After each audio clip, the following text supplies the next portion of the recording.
she came to the conclusion, after all these experiences, that capitalism needs a much better defence than this.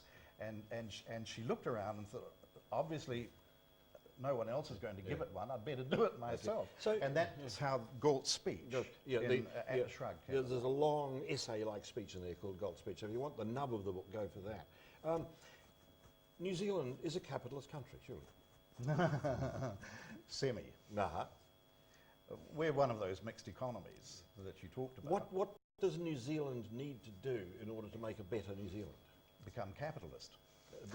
Be more honestly capitalist. So what specifics would you do? If you've suddenly got the show to run, it's all yours. Oh, yeah. Oh, boy. Is this a threat or a promise? It's the baubles of power. The main thing to do, of course, you've got to realise you can't just do that. You can't just wave a wand and make everything happen overnight. But you've got to lower the tax burden, and you've got to lower the regulatory burden.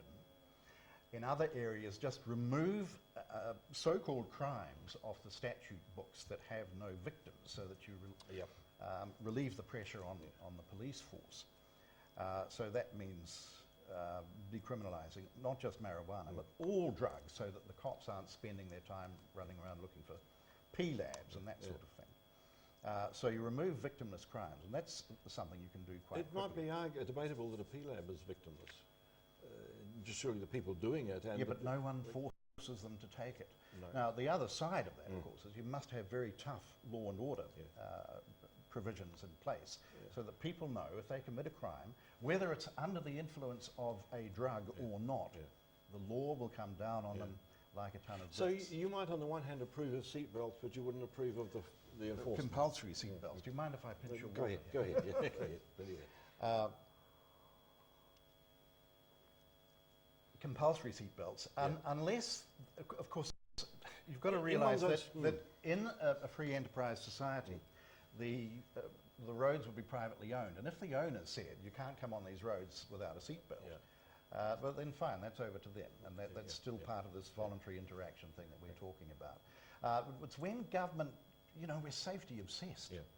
And I'm interested in all these child experts coming out and saying kids aren't allowed to do anything. You can't climb a jungle gym without getting a resource consent to put it up, and then some kind of consent to climb the So this is the nanny state that people the nanny state, keep talking about. Now, in John Galt's huge speech in Atlas Shrugged there, he said that he would make a pledge that he would never live his life for the sake of another man, nor ask any other man to live for him. So altruism's out.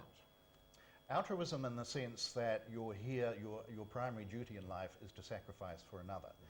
Altruism, the way objectivists use the term, and the way it was used by Auguste Comte, who coined the term, doesn't just mean benevolence, which is what most people think it does mean.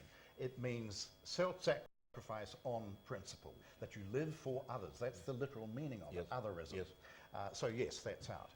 But it doesn't mean that you don't interact or do things for each other, but it's by mutual agreement and it's a reciprocal, informed self-interest, rational self-interest. Yes. Because many religious organisations would talk about either sacrificing or he's doing service to others without expectation of return.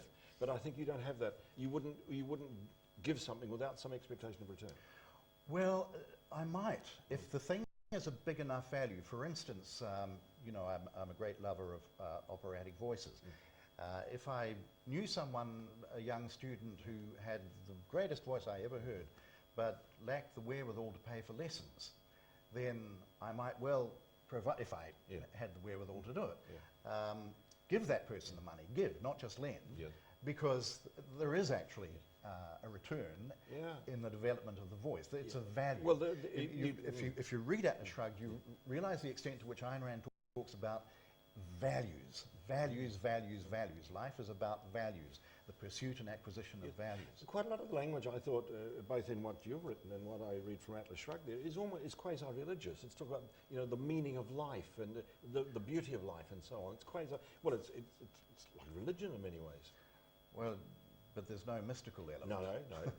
No. Well, like Marxism was a kind of secular Marxism religion. was a secular religion. I don't think you can say that about objectivism, because the one thing it tells you to do is repair to your reason.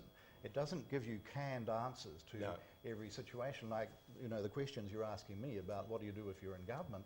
you'll get as many different answers as there are objectivists, because none of us has worked out a program as to how we'd actually get there if we were in a position to implement But this. your basic we thing- advocate the general principles and get us moving in that direction. So wind back government. Wind back. Get them yes. out of our lives. Yes. And have a lot more freedom and get rid of the prosecution of victimless crimes. Yes. And in your own life, make sure you're enjoying it. Ayn Rand said at one point that contrary to the religious idea of morality, the idea of morality is not to suffer and die, but to enjoy yourself and live. And of course that's one of the reasons she was detested by everybody. What?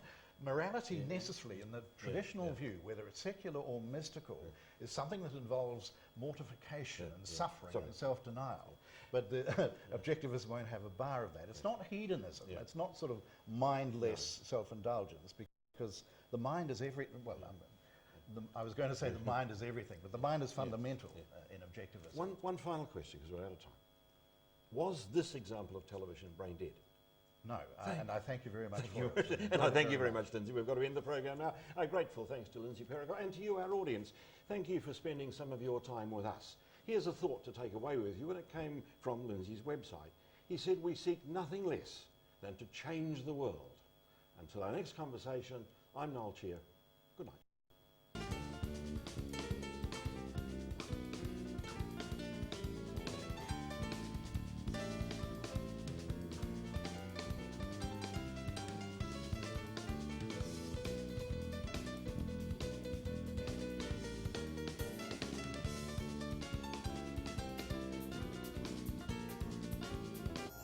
Supporting local content so you can see more of New Zealand on air.